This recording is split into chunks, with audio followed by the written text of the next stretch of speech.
வசனம் மழை போல் பெய்திறங்கும், சத்தியம் மலர் போல் இதழ் விரியும்.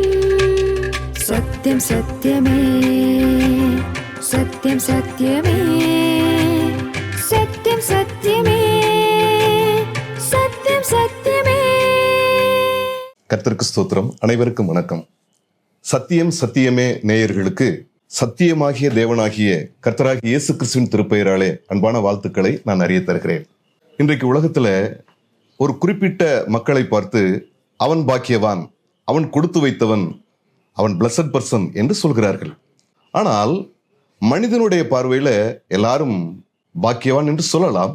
ஆனால் இறைவனுடைய பார்வையில நீங்களும் நானும் பாக்கியவான்களாக இருக்கிறோமா என்பதை சற்று நேரம் சிந்திப்பதற்கு இந்த நேரத்தை ஒதுக்கினால் நலமாக இருக்கும் என்று நான் விரும்புகிறேன். எனவே உங்களிடத்தில் நான் பேச எடுத்துக்கொண்ட தலைப்பு அவன் பாக்கியவான். எஸ், அவன் பாக்கியவான். நாம் வைத்திருக்கக்கூடிய திருவிவிலியம் என்று சொல்லப்படுகிற இறைவன் நமக்கு எழுதி கொடுத்த அன்பின் கடிதமாகிய இந்த வேத புத்தகத்திலே பழைய ஏற்பாட்டு பகுதியிலே சங்கீதம் 32 முதல் வசனத்தை உங்களிடத்தில் நான் வாசிக்க ஆசைப்படுகிறேன். எவனுடைய மீறுதல் மன்னிக்கப்பட்டதோ, எவனுடைய பாவம் மூடப்பட்டதோ அவன் பாக்கியவான். அவன் பாக்கியவான். யார் பாக்கியவான்? எவனுடைய மீறுதல் மன்னிக்கப்பட்டதோ அவன் பாக்கியவான், எவனுடைய பாவம் மூடப்பட்டதோ அவன் பாக்கியவான். மனிதனை கடவுள் தமது சாயலில், அதுவும் தேவ சாயலாகவே சிருஷ்டித்தார். ஆணும் பெண்ணுமாக சிருஷ்டித்தார் என்று வேத புத்தகம் தெளிவாக நமக்கு சொல்கிறது. மாத்திரமல்ல, மனிதன் மிகவும் பாக்கியவானாக, கொடுத்து வைத்தவனாக இருந்தான். மனிதன் மட்டுமே தேவ சாயலின்படியும் ரூபத்தின்படியும் படைக்கப்பட்டுள்ளதால் அவன் தேவனுடைய பார்வையில் மிக முக்கியமானவனாக கருதப்பட்டான். ஆனால் ஏதேன் எனும் அழகு தோட்டத்திலே தேவனால் விலக்கி வைக்கப்பட்ட அந்த மரத்தின் கனியை மீறி புசித்தான். கண்களின் இச்சை, மாமிசத்தின் இச்சை, ஜீவனத்தின் பெருமை, இப்படிப்பட்ட பாவங்களை செய்து பாவியாக போனான். தேவ பார்வையில் மிகவும் கனம் பொருந்திய மனிதன் கனவீனமாக மாறி போனான். காரணம் அவனுடைய மீறுதலும் அவனுடைய பாவமும் என்று வேத புத்தகத்திலே வாசிக்கிறோம். பாக்கியவான் துர்பாக்கியவனாக மாறி போனான். இப்படிப்பட்ட துர்பாக்கியவானவனை, அதிர்ஷ்டம் கெட்டு போனவனை எப்படி அழைப்பது? பாவி என்றுதானே அழைக்க முடியும். என்னுடைய பெயர் அடைக்கலராஜ். ஆனால் நான் மீன் விற்று போனால் மிஸ்டர் அடைக்கல்ராஜ் என்று அழைப்பீர்கள். நான் செய்யக்கூடிய தொழில் மீன் தொழில், மீன்காரனே என்றுதான் அழைப்பீர்கள். நான் செய்த பாவத்து நிமித்தம் தேவனுடைய பார்வையிலே நான் பாவியாய் போனேன். ஒருவேளை மனிதர்கள் என்னை புகழலாம், ஆனால் நான் செய்த பாவத்து நிமித்தம் நான் பாவியாய் போனேன். இந்த வேத புத்தகம் பாவம் செய்த மனிதனை பாவி என்றுதான் சொல்கிறது. ஆனால் ஒரு சிலருக்கு இந்த பாவி என்று சொன்னாலே ஒரு கோபத்தோடு கூட நாம் பார்க்கிறவர்களாக இருக்கிறோம். ஆனால் பாவத்துக்கு ஒரு அறிஞர் சொல்கிறார், பாவம் என்பது மலம், இரண்டாவது பாவம் என்பது நெருப்பு, மூன்றாவது பாவம் என்பது அசிங்கம். இந்த மலத்தை, இந்த நெருப்பை, அசிங்கத்தை மண்ணை போட்டுதான் மூடணும், இதை மூடி போட வேண்டும் என்று நாம் பார்க்கிறோம். ஏனென்றால் மலம் என்றால் நாரும் அல்லவா? நாம் செய்த உலகத்தில் இருக்கக்கூடிய எல்லா மனிதர்களும் செய்த அந்த பாவமானது நாற்றம் எடுக்கக்கூடிய ஒன்று. அதை உடனே மூடி போட வேண்டும்.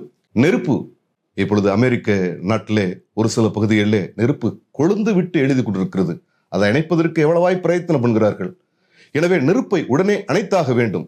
மூன்றாவதாக அசிங்கம், யாருடைய பார்வையிலும் அது விரும்பப்படாத ஒன்று. எனவே இந்த பாவம் என்பதை மண்ணை போட்டு மூடணும் அல்லது எதையாவது பிச்சு மூடணும் என்றுதான் நாம் பார்க்கிறோம். அன்பார்களே, இப்படிப்பட்ட மனிதன் மீண்டும் தேவனுடைய பார்வையில் அவன் கனம் புரிந்தவனாக, கொடுத்து வைக்கப்பட்டவனாக, ஆசீர்வதிக்கப்பட்டவனாக மாற வேண்டும் என்றால் எப்படி மாற முடியும்? அவனுடைய சுய கிரியைகளினாலேயா? இல்லவே இல்லை. ஆனால் தேவனால் அவனை மறுபடியுமாக கனம் புரிந்தவனாய் மாற்ற முடியும். எனவே ஆண்டவராகிய இயேசு கிறிஸ்து என்ன செய்தார் என்றால், தான் படைத்த, கனம் பொருந்திய நிலைமையிலே படைத்த, படைப்புகளிலே மணி மகுடமாய் படைக்கப்பட்ட அந்த மனிதனானவன் பாவம் செய்து ஏகமாய் கெட்டு போன போது, கெட்டு போனவனை மீட்பதற்காக தேவகுமாரன் இயேசு இந்த பூமியிலே மனிதனாக அவர் நம்மை போல மாமிசத்தோடும் இரத்தத்தோடும் அவர் வெளிப்பட்டார் என்று வேத புத்தகத்திலே நாம் வாசிக்கிறோம். ரோமர் 4 அதிகாரம் 5 வசனத்தை நீங்கள் படித்து பாருங்கள். அதுல விசுவாசித்தால் தேவனுடைய கிருபையினாலே நம்முடைய பாவம் மன்னிக்கப்படுகிறது என்று பார்க்கிறோம். நாம் பாவிகளாய் இருக்கையில் கிறிஸ்து இயேசு நமக்காக மரித்ததினாலே தேவன் நம்மேல் வைத்த தமது அன்பை விளங்க பண்ணுகிறார் என்று வேத புத்தகத்திலே வாசிக்கிறோம். எனவே அன்பானவர்களே, நாம் எல்லாரும் ஏகமாய் பாவம் செய்து கெட்டு போனதினாலே நம்முடைய பாவ நாற்றமானது அது விண்ணக வரைக்கும் உயர்ந்து போனது. ஆண்டவராலே சகித்துக் கொள்ள முடியவில்லை. என்னுடைய சாயலிலே படைக்கப்பட்ட, என்னுடைய ரூபத்தின்படி படைக்கப்பட்ட, என்னுடைய ரேகை தொட்டு படைக்கப்பட்ட மனிதனாய் இப்படி என்று அவர் எவ்வளவாக மனம் வேதனம் அடைந்திருப்பார். அந்த மனவேதனை தான் தேவனை மனிதனாக இந்த பூமிக்கு அனுப்பியது. உங்களுடைய என்னுடைய அந்த பாவத்தை சுமந்து தீர்க்கவும், அந்த பாவத்திலிருந்து பெரிதான விடுதலை கொடுக்க வேண்டும் என்பதற்காகவும், உங்களையும் என்னையும் பாக்கியவான்களாய் மாற்ற வேண்டும் என்பதற்காகவும் இயேசு பெருமான் இந்த பூமியிலே மனிதனாக கன்னி மரியின் மகனாக பிறந்தார். நம் அனைவருடைய பாவங்களையும் சாபங்களையும் தோஷங்களையும் சுமந்து கொண்டு சிலுவை என்ற கொலைக்கருவிலே அவர் அடிக்கப்பட்டு நொறுக்கப்பட்டு அவர் மரித்தார். அவர் அடக்கம் பண்ணப்பட்டார். அவர் 3ஆம் நாள் உயிரோடு கூட எழுந்தார்.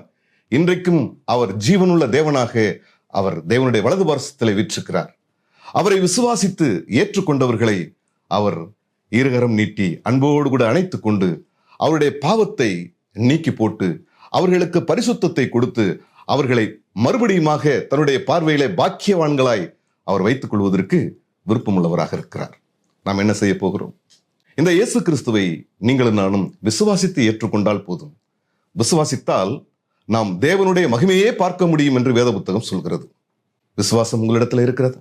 ஒரு காலத்திலே நானும் இந்த இயேசு கிறிஸ்துவை ஏதோ வெளிநாட்டு கடவுள் என்று எண்ணிக்கொண்டிருந்தேன். அப்பொழுது பாவம், சாபம், தோஷம், நிம்மதி இழந்து, சமாதானம் இழந்து, ஏன் வாழ்கிறோம், எதற்காக வாழ்கிறோம் என்று சொல்லிக்கொண்டு தற்கொலை எண்ணத்துக்கு போனவனாய் நான் காணப்பட்டேன். ஆனால் இந்த இயேசு கிறிஸ்துவை எப்பொழுது விசுவாசித்தனோ, அவரிடத்தில் என்னுடைய பாவத்தை அறிக்கை செய்து விட்ட உடனே என்னுடைய பாவம் மன்னிக்கப்பட்டது. என்னுடைய வாழ்க்கையை நான் இயேசுவுக்கு ஒப்புக் கொடுத்தேன். துர்பாக்கியமான வாழ்க்கை நடத்திய நான் இன்றைக்கு ஆசீர்வதிக்கப்பட்டவனாக மாறியிருக்கிறேன். நீங்களும் ஆசீர்வதிக்கப்பட்டவனாக மாற முடியுமே? நீங்களும் தேவனுடைய பார்வையில கொடுத்து வைத்தவர்களாக மாற முடியுமே? அதற்கு வழி நாம் வைத்திருக்கக்கூடிய பரிசுத்த வேதாகமும் நமக்கு காண்பிக்கிறதே. எனவே அன்பானவர்களே, நீங்கள் இயேசு கிறிஸ்துவை உங்களுடைய சொந்த இரட்சகரும் ஆண்டவருமாக ஏற்றுக்கொண்டு உங்களுடைய பாவங்களை, உங்களுடைய மீறுதல்களை இயேசுவானவரிடத்தில் அறிக்கை செய்ய வேண்டும். உலகத்திலே பாவத்தை மன்னிக்கிற சாமி அப்படி என்று நீங்கள் எங்கேயாவது கேள்விப்பட்டிருக்கிறீர்களா? உலகத்திலே பாவத்தை மன்னிக்கக்கூடிய சாமி ஒருவரும் இல்லை.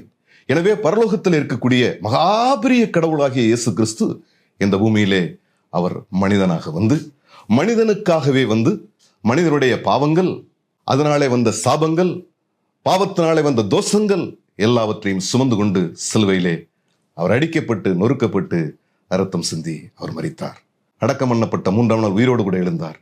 இன்றைக்கும் ஜீவிக்கிற ஜீவாதிபதியாக இருக்கிறார். எனவே இந்த இறைவன் இயேசுவை உங்களுடைய உள்ளத்திலே சொந்த இரட்சகரும் ஆண்டவருமாக ஏற்றுக்கொள்ளும் போது உங்கள் பாவம் மன்னிக்கப்படுகிறது, உங்களுடைய மீறுதல் மூடப்படுகிறது. அதனாலே நீங்கள் இழந்து போன பாக்கியவான் என்ற அந்த பட்டத்தை பெற்றுக்கொள்ள முடியும் என்று வேதபுத்தின் வழியாக நாம் அறிகிறோம். எனவே இந்த இயேசு கிறிஸ்துவை நான் ஏற்றுக்கொண்டு இன்றைக்கு பாக்கியவானாய் வாழ்கிறேன் என்று நான் சொன்னேனே, அதை போல இதை கவனித்து கேட்கிற, கவனித்து பார்க்கிற நீங்களும் இந்த இயேசு கிறிஸ்துவை உங்களுடைய சொந்த இரட்சகரும் ஆண்டவருமாக ஏற்றுக்கொண்டு இவருடைய வழிகளிலே முன்னேறி வரும்போது நிச்சயமாக நீங்களும் கொடுத்து வைத்தவர்களாக, மனித பார்வையில் அல்ல தேவனுடைய பார்வையிலே கொடுத்து வைத்தவர்களாக மாற முடியும் என்று வேதபுத்தகம் நமக்கு சொல்கிறது. எனவே அன்பானவர்களே, நாம் இவ்வளவு நேரம் கேட்ட இந்த இறை செய்தியை நீங்கள் ஏதோ பார்ப்போம் கேட்போம் என்று விட்டு விடாதீர்கள். இது உங்களுக்கு இறுதியான செய்தியாக கூட இருக்கலாம். எனவே உங்களுடைய வாழ்க்கையிலே இதை கேட்பது மாத்திரமல்ல, உங்களுடைய வாழ்க்கையில இதை அபியாசப்படுத்துங்கள். நிச்சயமாக உங்களுடைய வாழ்க்கையிலே நீங்கள் இழந்து போன துர்பாக்கியம், நீங்கள் இழந்து போன பாக்கியம், இதெல்லாம் ஆண்டவராகிய இயேசு கிறிஸ்து உங்களுக்கு மறுபடியும் கொடுப்பதற்கு அவர் காத்திருக்கிறார் என்ற சிந்தையோடு கூட இந்த நாளை துவக்குவோம். கர்த்தராகிய இயேசு கிறிஸ்து உங்களை ஆசீர்வதிப்பாராக. ஆமென். சத்யம் சத்யமே, சத்யம் சத்யமே.